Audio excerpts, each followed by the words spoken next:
Welcome back to the show. XRP yield is incoming, and new China plus India connected XRP Ledger to trillions. An XRP chart, new prices showing a lot of money. Somebody roll that beautiful intro.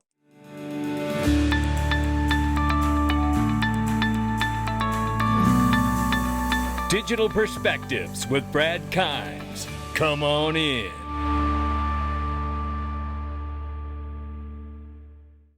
Welcome back to the show. You can follow us on X, YouTube, and DigPerspectives.com for exclusive content. Right now, $3.97 trillion market cap for crypto. Market's up 1.6%.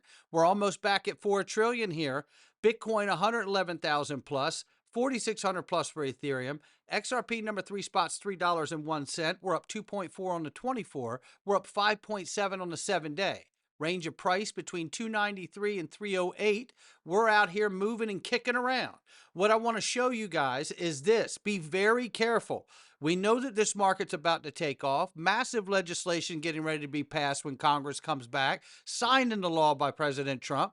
And here we see another investor lost $1.23 million in a phishing transaction where they clicked on a link that ended up being a bad link, and then they lost $1.23 million. Now, we all work very hard for our crypto and our portfolios, which is why I've been telling you about iTrustCapital's new premium custody account. It is designed to be a closed loop system exactly for potential threats just like this. If you were in your premium custody account and this happened to you and you clicked on a phishing scam or link, the worst thing that could happen is that bad actor could push your assets out of the account. But the thing is, because it's a closed loop system, you go in with your cash and crypto, trade all the assets on the platform 24/7.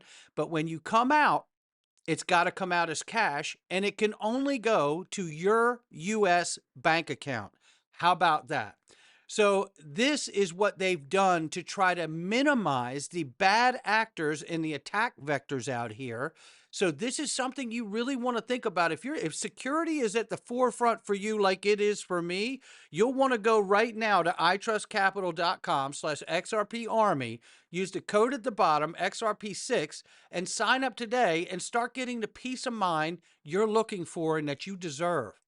Let's look at this.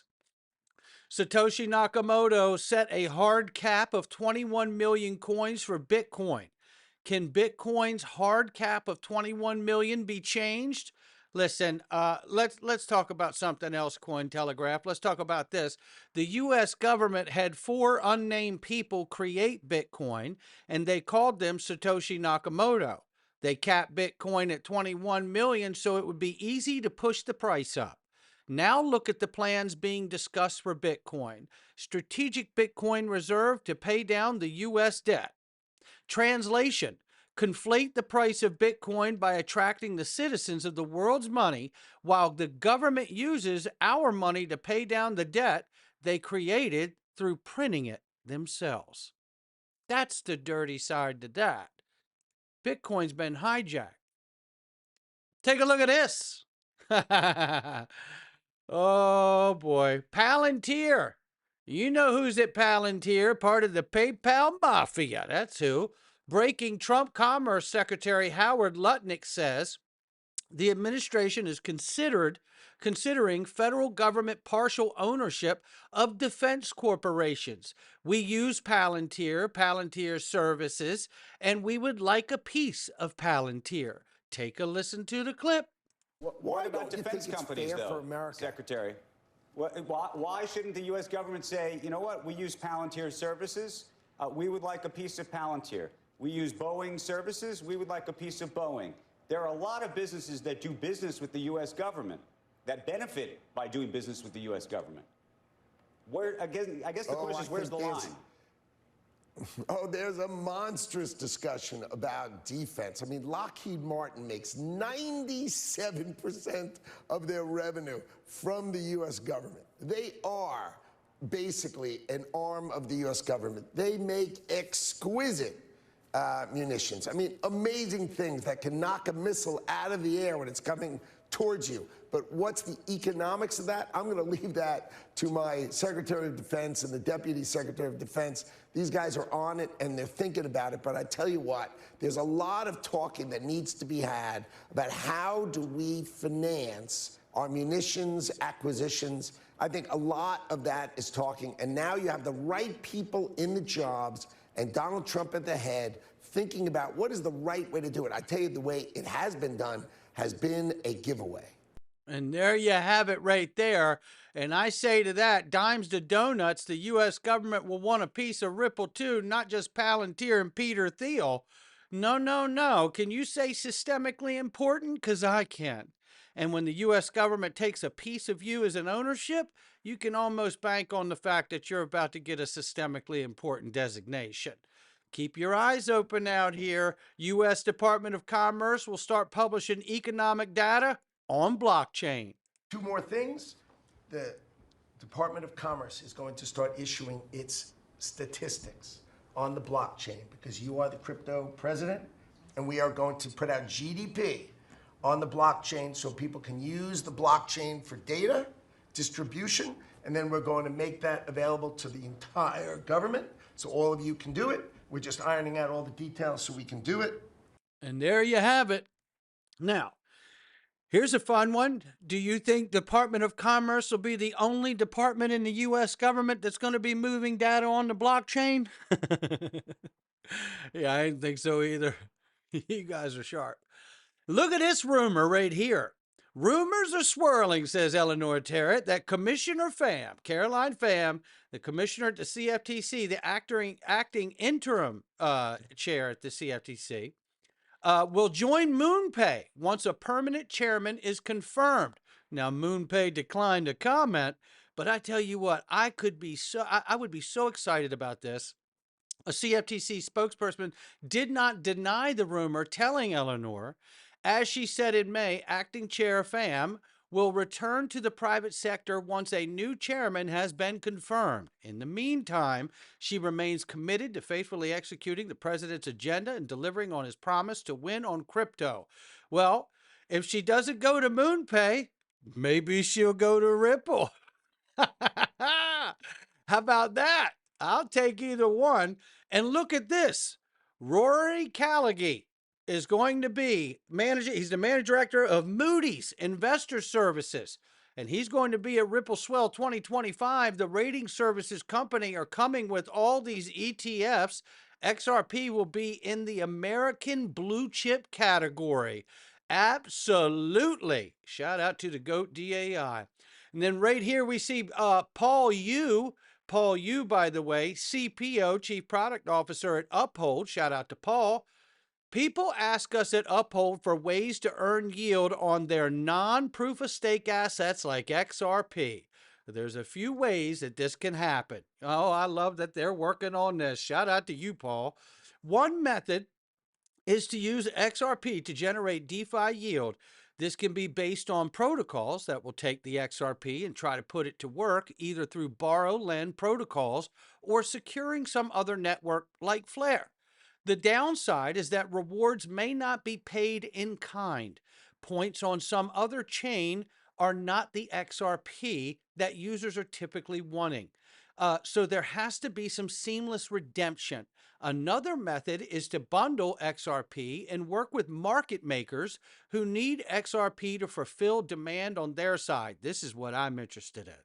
The big risk here is counterparty. You need to make sure the other side has liquidity, redemption terms, a strong balance sheet.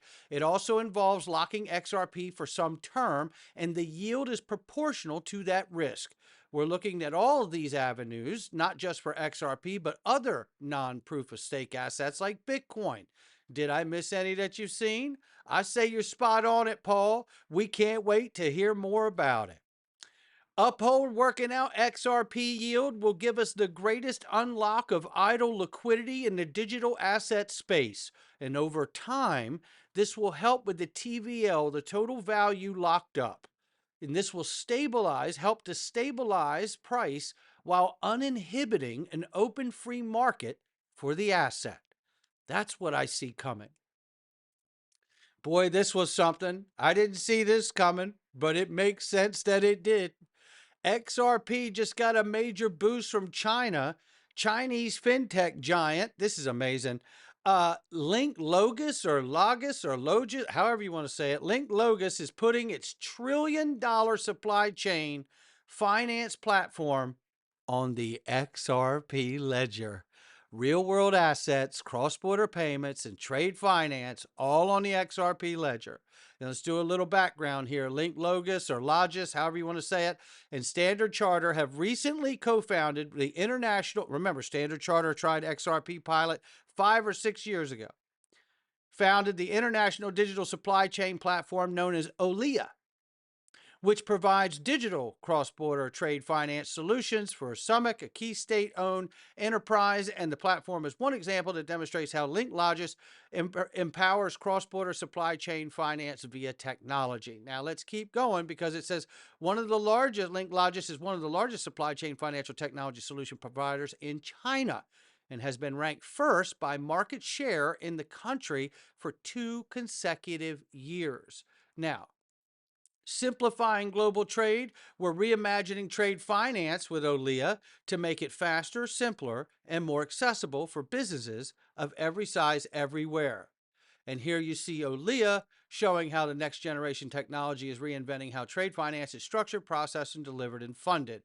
So now let's keep moving here because here's an article from Financial Times, right? And this article breaks down here that you have massive engagement with Linklogis and the XRP Ledger announced strategic partnership to advance global digital supply chain financial applications. And here you see all the information and data here, which I absolutely love. But you know what? Let's have Rupert tell you. He's got a nice little video here. Let's have Rupert from All In Crypto tell you about it and give him a follow if you haven't done it yet. The Financial Times article. And this announcement is that Linklogis and the XRP Ledger have announced a strategic partnership to advance global digital supply chain finance applications. Now, the XRP Ledger can't really partner with anybody because it's ultimately a distributed global ledger that people can choose to build upon. And really what this should have said was Linklogis have chosen XRP to conduct their operations, which... So, to read the opener before we dive into some stats, Linklogis and XRP Ledger announced a strategic partnership to advance global digital supply chain finance applications, or chartered, which I may remind people, back in 2016 were one of the early investors or made a strategic investment into Ripple. They're driving a lot towards XRP and Ripple as a company. GIC and CITIC Capital.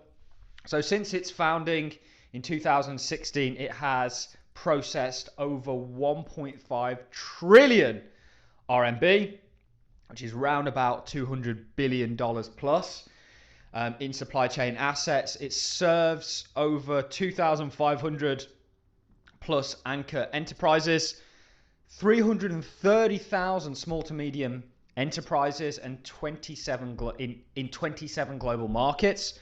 In 2024 alone, its platform handled, the platform on which they're looking to integrate the XRP Ledger, 411 billion RMB, which is around about $56 billion in transactions, cementing its role as one of the leading digital bridges between enterprises, financial institutions, and small to medium enterprises. All on the XRP Ledger, ladies and gentlemen. That's what we got. Shout out to Rupert for that. And another reminder about OLIA. OLIA and Yes Bank join forces to enhance trade finance propositions. And this is Yes Bank in India connecting all of that we just saw with China as well. Now we're talking about seeing and help realizing its target of $2 trillion in exports by 2030. This is serious business going on here, and we know the tariffs and the negotiations there open the door for all of this as well. A little fun story, when I went to Singapore for Ripple Swell in 2019, I had lunch with a representative from Yes Bank. And I said, you'll have to forgive me, as we sat around the table with a bunch of other people. I said, you have to forgive me, but I have flown halfway around the world here. So I'm going to ask a question that seems simple and obvious, but I have to ask it because I've come so far. And he says, yes, what is it? I said, so is Yes Bank going to use XRP? And he just laughed and he says, of course, my friend. He says, why do you think we're here? The food? And the whole table erupted in laughter. And I had no problem being the center of the joke because I had come so far to find out the answer to the question that I felt like I already knew. Hearing him say it gave me I was filled with such inspiration and excitement, knowing that it didn't have to be tomorrow. It was just understanding that they were taking the tech serious enough to say out loud, yes, our intention is to use XRP. And here we see the XRP ledger connecting India and China now. This is incredible. Now, take a look at this. This is the power of the XRP ledger being felt in publicly traded markets. This is Linklogis, publicly traded, and the shares are up 23% in the last 24 hours, unveiling its partnership with the XRP ledger. Come on in. Now that is going to make waves when people start to realize the power of the XRP ledger and what it can do for their companies. It's going to transfer to share value as well. Now, here's a great clip that just came from Paul Barron's network. You know these two gentlemen. They are the busiest, hardest working two brothers on the planet, Dom and Phil Kwok. My goodness, he came out not long ago and gave a $1,000 XRP prediction by 2030. You're going to want every bit of this clip. And this goes back to my final question to you, Dom, is, you had, I think it was $1,000 price thesis. Was it based on the Swift model starting to shift, the growth of the XRP ledger, or potentially the growth of stablecoin, or kind of a combination of all? Yeah, I mean, that's an interesting question, and a lot of people asked for the sort of more detailed explanation, which I'm currently working on sort of putting out. But I think for the purpose of this, at a high level at least, it's a combination of all of them. Obviously, Swift is a big component, but then a lot of it is actually driven by the use cases that we're actually seeing on the ground, in person, in real life. All of these incredible projects that are coming out and actually utilizing the XRP ledger in different ways. Obviously, DeFi and finance are a huge use case, but then also, like I was talking about before, billions and billions are transferred internationally from people in the US to people abroad.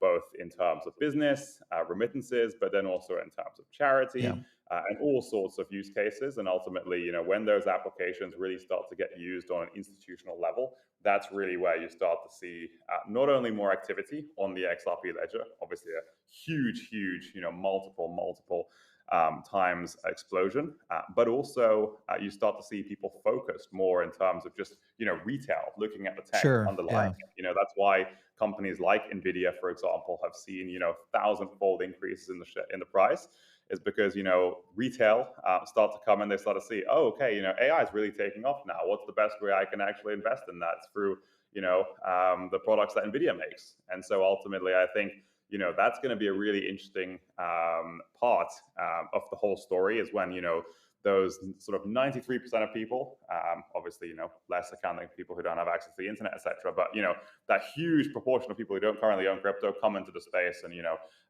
figure out that XRP exists. So well, and you've got the pressure upwards on the price. Exactly. You got the obviously the ETFs, but I think also the professional money managers will start to see it. Exactly. Digital assets in general, and it and changes it'll really benefit. outlook.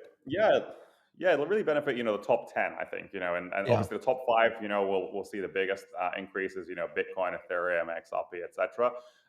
But then also, the fund managers don't often like to delve really far down, and take more speculative bets. So the ones with the most volume, the tokens, that look the most attractive to them, will be naturally the ones on the top of that coin market cap list, so to speak.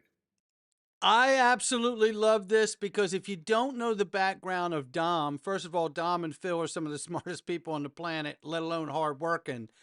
But Dom also, before embarking on his entrepreneurial trek for Easy A with his brother Phil, was valuating companies on Wall Street. That's what he did, right? So this isn't like shoot from the hip. back at a napkin. This guy is literally talking about something he's seeing, monitoring, has experience in evaluating things.